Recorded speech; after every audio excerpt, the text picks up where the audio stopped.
नमस्कार, आप देख रहे हैं भोजपुरिया दस्तक।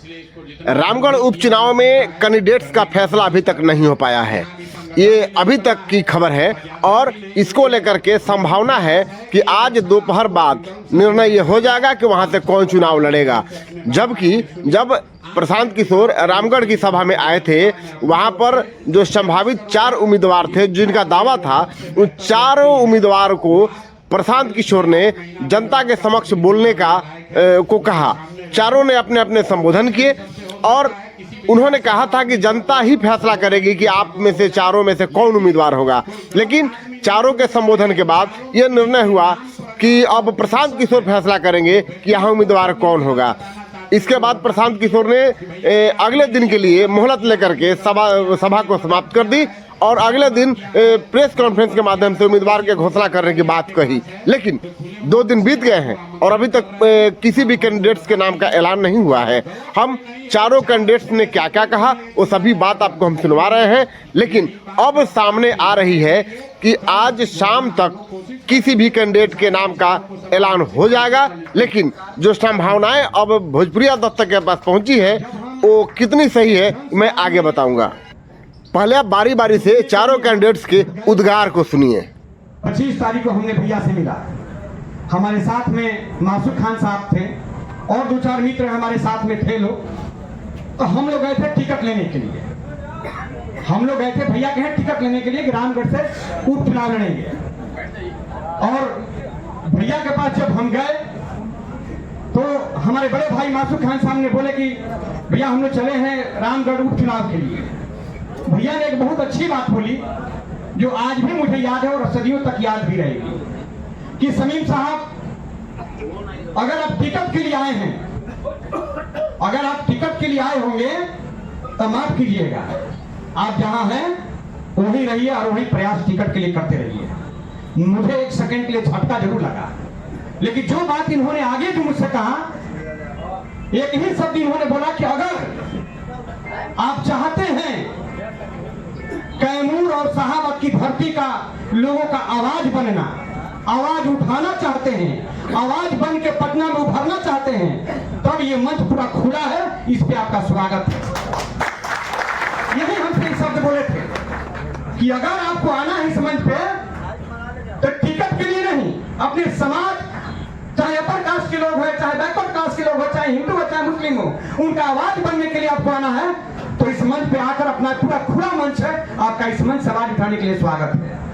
हम लोगों ने 40 से 45 मिनट वार्ता किया और बाहर निकले। मैं बोला भैया हमको 24 घंटा का समय दीजिए। हम लोग बाहर निकले और मैं भाई जो भी मेरे साथ साथी गए थे, 3-4 गाड़ी, हम लोग आपस में निर्णय लिए कि भैया मेरी उम्र तो बहुत लंबा है और मेरा पहला चुनाव मेरे करहगर में जो बहुजन में 12 साल से मैं सेवा जो दिया था, मुझे कैडर उस मैं से निकला हूं कि जो आपके बीच में मैं कैडर से निकला हूं। मैं जानता हूं कि समाज को कैसे कैडर करके और आगे लेके चलना है। आपके दुआ से उतना मुझे अनुभव है। लेकिन पहली बार मैंने 2015 में मैं करहगर से चुनाव लड़ा था। जिस टाइम लालू और नीतीश का गठबंधन था, उस टाइम मैंने 25,000 वोट लाया था। उस गठबंधन में मैं 25,000 वोट लाया था, जहां सिर्फ 5 से 6,000 वोट आया करता था। आपका बेटा 2020 में टिकट काट दिएगा, फिर भी मैंने बहुजन का सेवा किया। जब टिकट का दावेदारी आती है तो शायद आप जानते होंगे बीएसपी में कि हम लोग का क्या हश्र होता है।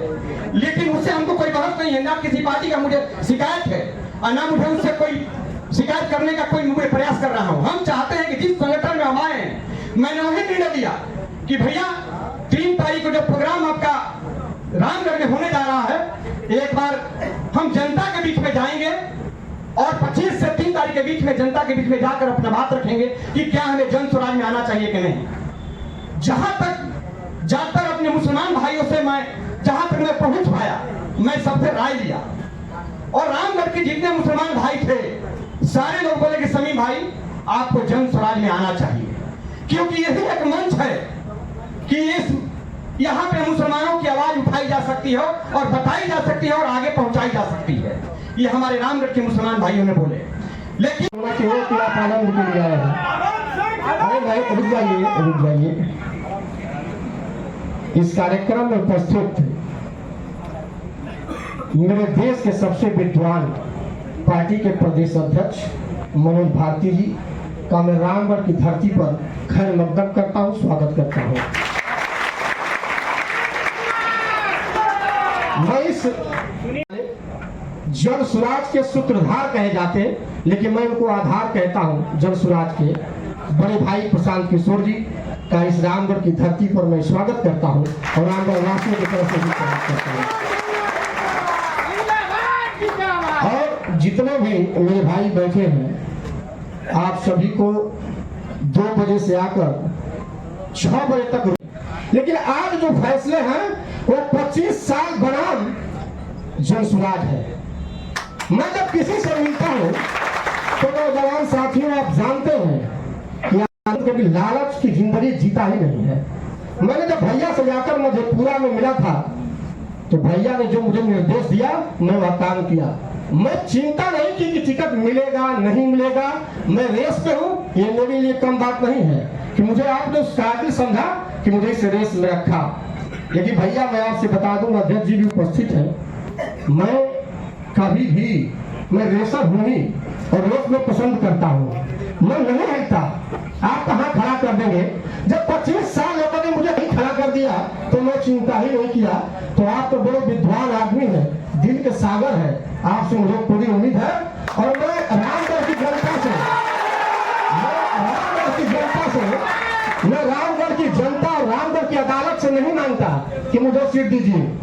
इसलिए नहीं मांगता कि जहां बड़े भाई बैठे हैं प्रशांत किशोर जैसे लोग, जहां देश के विद्वान आदमी बैठे हैं मनोज भारती जैसे लोग, अगर इनकी आंखों में नजर आ जाए कि आनंद के लिए मोहब्बत है तो आप ही निर्णय कर दे। जय हिंद, जय भारत, जय भारत। गार्जियन बड़े भाई प्रशांत किशोर जी और जन स्वराज के अध्यक्ष मनोज भारती जी और कैमूर के प्रथम कैमूर के एसपी आर.के. मिश्रा जी यहाँ उपस्थित हैं, मैं इनको सादर प्रणाम और वंदन करता हूँ।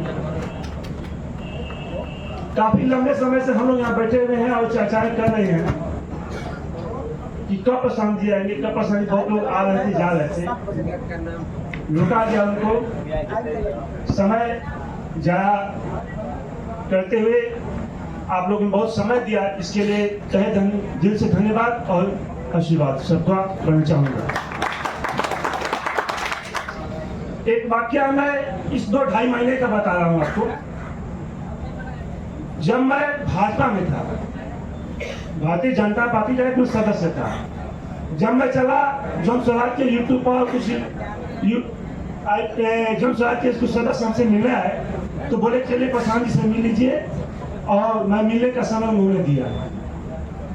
तो मैं कुछ साथियों के साथ में मिलने के गया, जिसमें हमारे साथी नसीरुद्दीन अंसारी थे, विश्वनाथ गुप्ता जी थे, पप्पू जायसवाल जी थे और कई 8-10 लोग गए थे। जब हमने पहले बार इनसे मिलना गया तो बोले जायसवाल जी आप टिकट लेने आए क्या? तो मैं खामोश सा कुछ नहीं बोला, उस दिन तक कुछ नहीं बोला। आपको टिकट चाहिए तो जनता के बीच में चाहिए, जनता ही फैसला करेगी कि कौन चुनाव रामगढ़ विधानसभा से लड़ेगा। तो आज आप ये तय करिएगा कि कौन चुनाव लड़ेगा, हम चारों में से, या जो फैसला मेरे बड़े भाई प्रशांत जी कर लेंगे उसको मैं सम्मान करूंगा।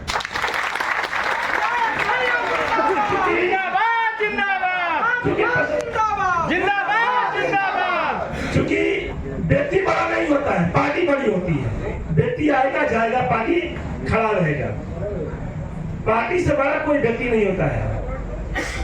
यह भारत के लिए पहला दल पार्टी और नेता होंगे जो दिखा दिया कि ये जनता के अदालत में ही जनता के द्वारा चुने जाने लोग होंगे, जो आपके बीच में आपके सम्मान में MP MLA के रूप में खड़ा होंगे। मैं इसलिए धन्यवाद देना चाहता हूं जन स्वराज का और यहाँ उपस्थित तमाम नेताओं का। मैं कहना चाहता हूँ आप सभी से, ये गौरवान्वित होते हुए गर्व महसूस हो रहा है कि हम लोगों ने यहाँ जितने उपस्थित लोग हैं, किसी न किसी दल के साथ पहले काम करने वाले ही लोग हैं और काम करते रहे हैं। अगर कहीं न कहीं हमें लगा होगा यह भारत, यह बिहार अच्छा करने जा रहा है, तब अपने घर द्वार परिवार को छोड़ करके आपके बीच में यहाँ आप खड़े हैं कि एक एक नया देश पैगाम होने वाला है।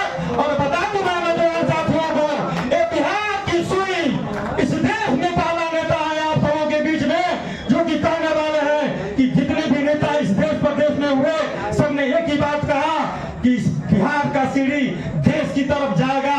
लेकिन आपके बीच में बड़े भाई प्रशांत किशोर जी ने कहा ये पहला नेता है कि पूरे देश की सुई को एक बिहार की तरफ कायम कर देंगे। इससे बड़ा क्या होगा आपके लिए?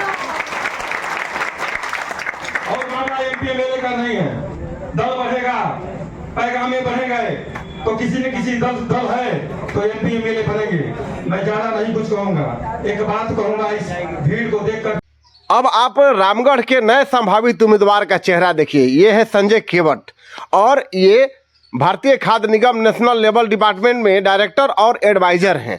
इनका जो है अब दावा प्रस्तुत हुआ है कि ये रामगढ़ से चुनाव लड़ेंगे। प्रशांत किशोर इस नाम पर फैसला लेंगे नहीं लेंगे ये तो शाम तक क्लियर हो पाएगा।